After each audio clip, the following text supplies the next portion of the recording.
Hi all, welcome to football arena. കഴിഞ്ഞ മത്സരത്തിൽ നോർവേയാണ് ബ്രസീലിനെ പരാജയപ്പെടുത്തിക്കൊണ്ട് world കപ്പിൽ നിന്നും പുറത്താക്കിയത്. മത്സരത്തിന്റെ തുടക്കത്തിൽ തന്നെ ബ്രസീലിന് അനുകൂലമായി ഒരു പെനാൽറ്റി ലഭിച്ചു. അത് ബ്രൂണോ ഗിമറസ് നഷ്ടപ്പെടുത്തി കളഞ്ഞു.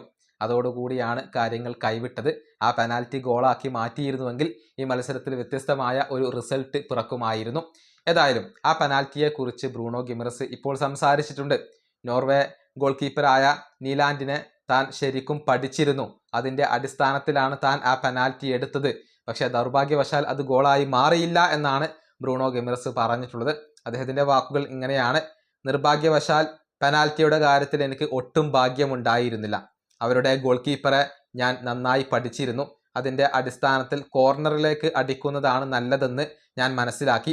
അങ്ങനെയാണ് ആ പെനാൽറ്റി എടുത്തത്. പക്ഷേ ദൗർഭാഗ്യവശാൽ അദ്ദേഹം അത് സേവ് ചെയ്തു. ഇതാണ് മത്സരശേഷം ബ്രൂണോ ഗിമറസ് പറഞ്ഞിട്ടുള്ളത്. ബ്രൂണോ ഗിമറസിന് പെനാൽറ്റി നൽകുന്നതിന് പകരം വിനീഷ്യസിന് നൽകാമായിരുന്നു എന്ന അഭിപ്രായങ്ങൾ ഫുട്ബോൾ ലോകത്ത് ഉയർന്നിരുന്നു. കാർലോ ആഞ്ചലോട്ടി അതിന് മറുപടി നൽകുകയും ചെയ്തിട്ടുണ്ട്. ഇത് നേരത്തെ തീരുമാനിച്ചിരുന്നു. പെനാൽറ്റി എടുക്കുന്ന താരങ്ങളുടെ ലിസ്റ്റിൽ വിനീഷ്യസ് ജൂനിയർക്ക് ഇടമില്ലായിരുന്നു എന്നൊക്കെയാണ് കാർലോ ആഞ്ചലോട്ടി പറഞ്ഞിട്ടുള്ളത്. ഏതായാലും സർവ്വതും പിഴച്ച ഒരു മത്സരമായിരുന്നു ബ്രസീലിന്റെ കഴിഞ്ഞ മത്സരം.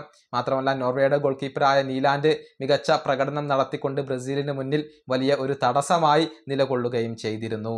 ഈ വീഡിയോ അവസാനിപ്പിക്കുന്നു. അടുത്തൊരു വീണ്ടും കാണാം.